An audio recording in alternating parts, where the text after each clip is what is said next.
One of the juiciest fruits from out of my island is the star fruit. Yes, and I found these at one of my friend's yard right here in Kingston.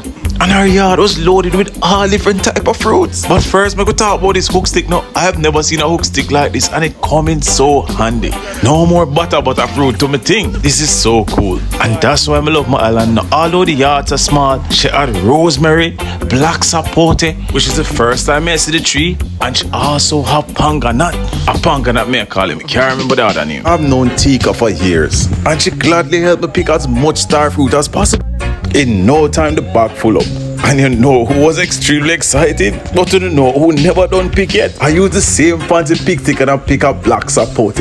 And I say I had to test it out on the coconut. And you can't believe it, pick coconut too. When I shake the coconut, I didn't hear no jelly water. But after putting a chopper to the jelly, water did come. And the water is actually sweet. And me also get jelly.